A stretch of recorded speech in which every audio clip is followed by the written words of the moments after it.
السلام عليكم ورحمة الله وبركاته. ازيكم يا حبايبي؟ عاملين يا رب تكونوا بخير. معانا في سلسلة وصفات المدارس، معانا لانشون الفراخ، معانا صدر فرخة مغسول ومتصفي ومحطوط في الفريزر ومتجمد. ماشي. معانا في التوابل بصل باودر، توم باودر، حبهان على لورا مطحون، بهارات فراخ، فلفل اسمر، بابريكا. ومعانا نص كوباية نشا او كوباية الا ربع، ومعانا نص كوباية مية متلجة زي ما انتم شايفين كده، ومعانا ربع كوباية زيت، ويبقى معانا 3 مكعبات مرق الدجاج. ماشي. طريقة سهلة جدا وما فيهاش اي مشاكل، وان شاء الله الكل هيعرف يعملها. وطلع في الاخر النتيجة تحفة يا جماعة، يعني طلع لانشون رائع. معانا صدر الفرخة كده احنا غاسلينه وحطيناه في الديب فريزر او في الفريزر يجمد شوية، عشان احنا عاوزينه متلج كده، عشان ايه الوصفة تبقى متماسكة معانا وحلوة. ماشي. يعني هو خارج من الديب فريزر دلوقتي، يعني ايه ما جمدتوش قوي، بس هو ساقع يعني. هنقطعه مكعبات كده زي ما حضراتكم شايفين.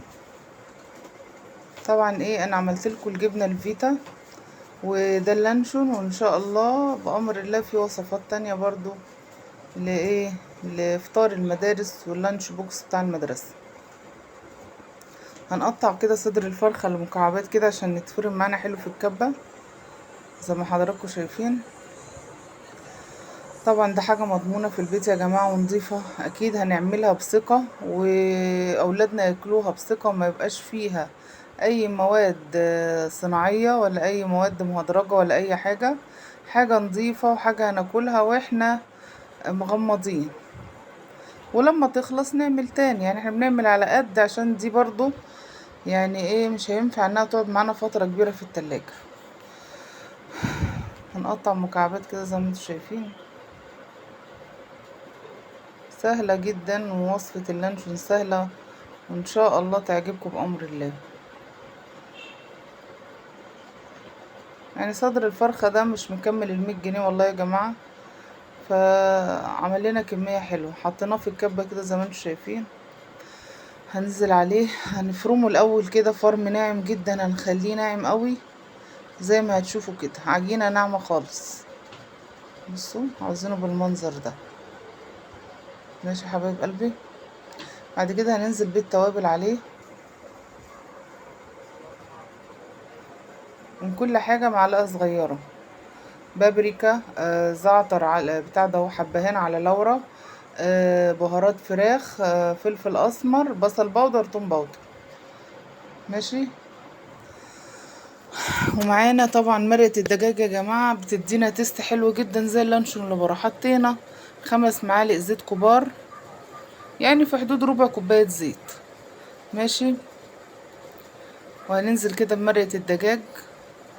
اللي مش عاوز مرقة الدجاج خلاص يحط ملح وكفاية عليه بهارات الفراخ اللي احنا حطيناه.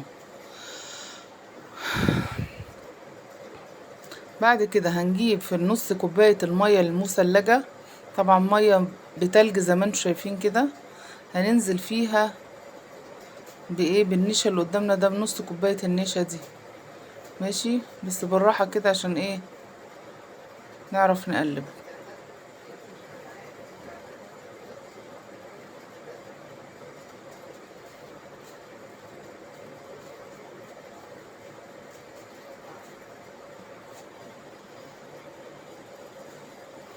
طبعا الخطوات كلها باينة قدامكم اهي، سهلة جدا.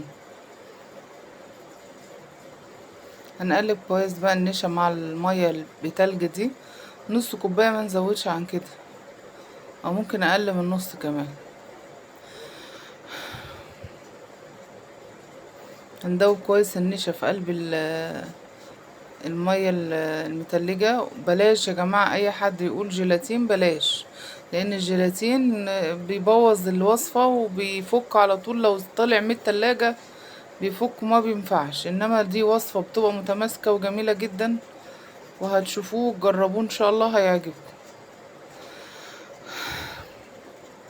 كده ضربناه ضرب جامد جدا مع التوابل مع كله، وجبنا كيس حراري كده. العلبة دي ب12 جنيه، فيها 3 اكياس. ده الحجم الصغير اللي هو بيشيل فرخة. ماشي. فطبعا الاصح والاحسن الكيس الحراري، ويبقى سهل، مش موضوع كمان رول ستريتش، لا ده اسهل بكتير، لانكم بتحطوا خليط اللانشون جواه، وبيبقى سهل عليكم ان انتوا تبرموه وتلفوه. انما لو رول الاسترتش بيبقى يعني ايه صعب شوية، وبيبقى حس ان هو تقيل في لفه، وفي الرول بتاعه بيبقى صعب شوية. انما ده بيبقى محكوم بالكيس، وبتعرفوا تتحكموا فيه بطريقة اظرف يعني.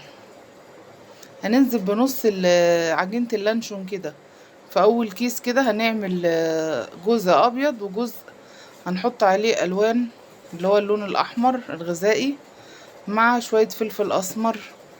يعني عندي حد عاوز كده من الاولاد، وحد عاوز اللون ده، بس هي في الاخر عجينة واحدة. طبعا هنظبط الكيس كده ونحاول نطلع الفراغات من الكيس كويس قوي. ونظبط الكيس كده زي ما انتم شايفين كده، عشان نعرف نروله ونخليه مستدير. بصوا دي بقى الطريقة اللي انا بقول عليها ان هو يبقى سهل في كده. هو جوه الكيس وبنعرف نلفه كويس بقمة السهولة، ومفيش اي مشاكل بأمر الله. بس بنحاول نظبط كده، واي فراغات بنملاها في اخر الكيس كده، بنملاها بالايه بعجينة اللانشون زي ما انا بعمل كده، عشان ما يبقاش فيه اي فراغات، وميبقى شكله ايه مش ظريف، عاوزينه متماسك مع بعضيه. بنلف كده بقى. طبعا عندنا الورق الحراري اللي هو في الالومنيوم.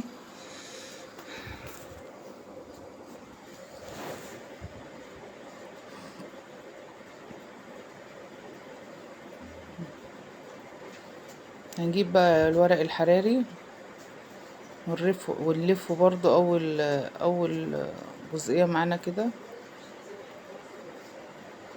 نحاول بقى نتحكم فيه واحنا بنلفه. وعلى فكرة يا جماعة، مش عارفة الورق الحراري الايام دي ماله كده ضعيف جدا، يعني فعلا تحس ان هو ورق اصلا، يعني مش زي بتاع زمان كده، كان الواحد يمسك الفرخ يلف ويتحرك شمال ويمين بيه وما يتقطعش.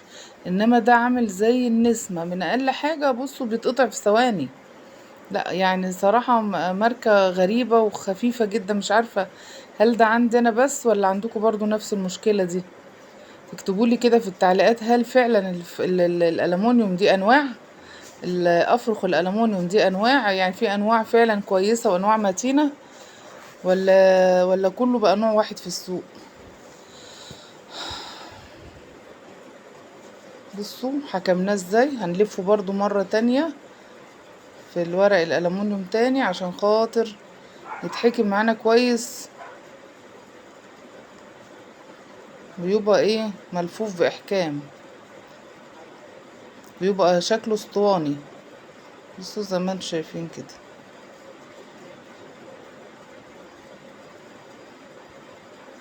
انا عملت اللانشون ده صراحة من يعني في اول القناة، اول ما بدأت القناة كده عملته، برضو كان النتيجة جميلة.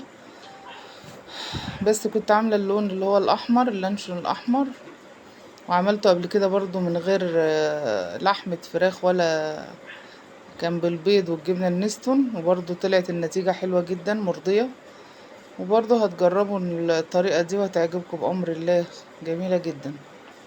كده كنا لفيناه كويس اهو، حكمناه. هنجيب بقى اللي هو الجزئية التانية من عجينة اللانشون، هنحط عليه كده ايه نقطتين من اللون الأحمر الغذائي، ونحط شوية فلفل أسمر حب كده على حسب الرغبة، في مفيش خلاص عاوزينه سادة كده عادي يعني.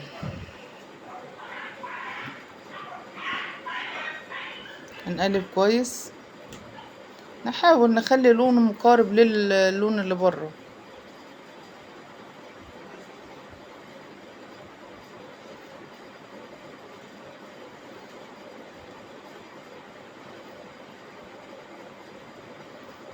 يعني ما شاء الله صدر الفرخة عمل لي الكمية اللي انتوا شايفينها دي، اللهم بارك ما شاء الله. طبعا كان اللون لسه ضعيف، ما اتظبطش، فاضطريت ان انا احط ايه نقطتين كمان. هيوفر لنا صراحة بدل الشراء. وان شاء الله برضو اعمل لكم الفينو والكايزر بتاع برضو دخول المدارس نشيله عندنا في الفريزر كده ونطلع منه، بدل ما بنشتري رغيف الفينو بره يا جماعة صغير جدا وبقى ب2 جنيه و3 جنيه. طب اللي عنده كام عيل هيجيب ازاي ولا يعمل ايه؟ فالأوفر ان ست البيت كل حاجة بقت سهلة في ايدينا، واللي عنده راس ما بينداس. يعني الانسان اللي عنده راس يتعلم، هتتعلم وهتعمل وهتوفر لنفسك. هو صحيح مفيش حاجة بتتوفر، بس هنقلل في المصاريف عشان حياتنا تمشي. طبعا عشان عندنا اولاد واللي عنده 1 و2 و3 الله يعينه، فاهمني؟ بس فبنحاول ندبر حياتنا عشان الدنيا تمشي. دلوقتي هننزل برضو في الكيس التاني كده اللي هو الحراري برضو بنفس الموضوع. هننزل بقى باللي هو اللون الاحمر ده، عجينة اللانشون اللي هي الحمراء. هو واحد، بس احنا ايه حطينا لون احمر غذائي، عملنا لون كده ولون كده.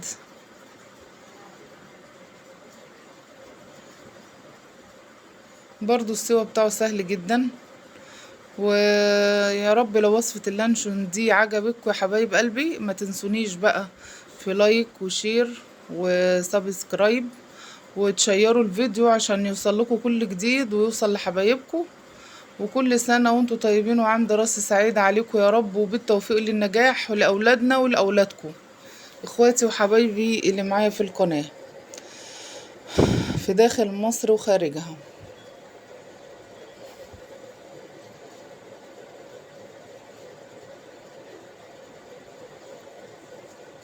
هنظبط برضو زي ما عملنا في المرة الأولانية، هنعمل برضو في المرة التانية. نحاول كده ننزل بطرف السكينة كده عشان ايه نظبط نحاول نرله كويس يعني زي ما انا وريتكم.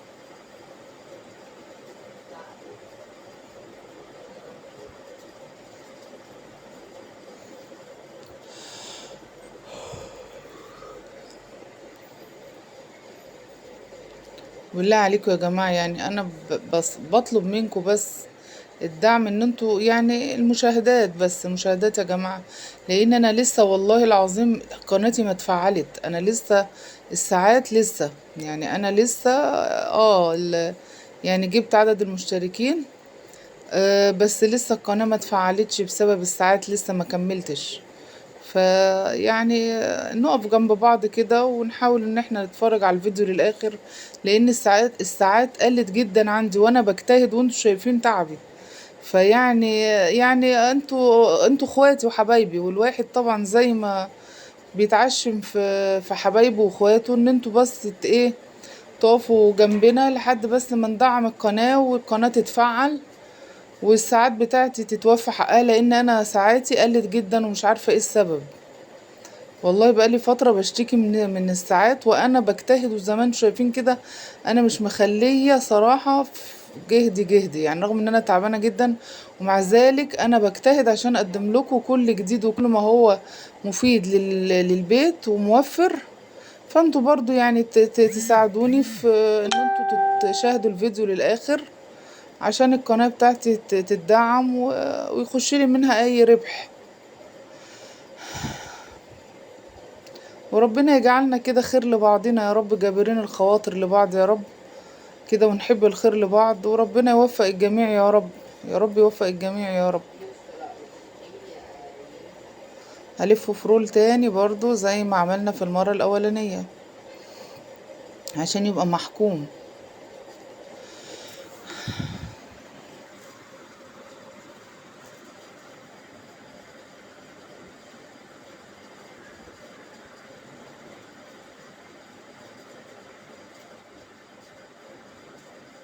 كده كنا خلصنا اللانشون بتاعنا. العجينة لسه بقى فترة التسوية، والتسوية سهلة جدا ما فيهاش اي مشاكل.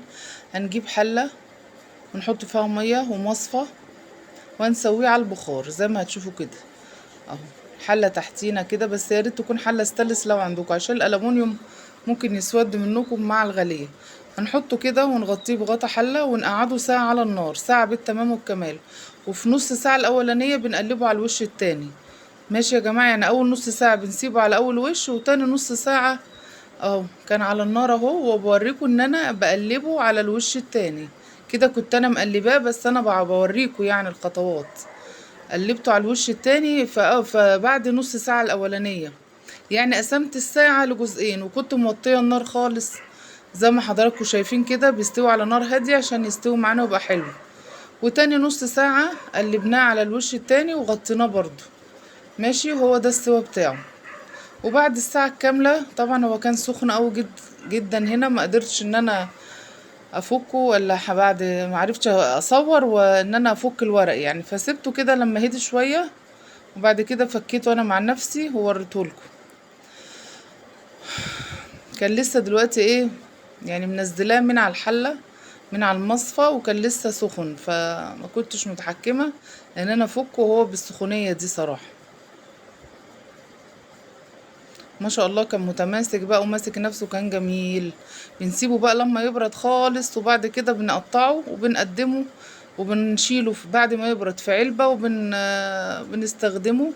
ومن اسبوع ل10 ايام دي المدة بتاعته، ما بيزيدش عن كده عشان ما يبص معانا يا جماعة. بصوا ما شاء الله مطاطي وجميل ازاي، وبألف هنا وشيف على قلوبكم. ما تنسونيش في اشتراك وشير ولايك للقناة. وكل سنة وحضراتكم طيبين بمناسبة دخول المدارس، ويجعله عام سعيد يا رب. السلام عليكم.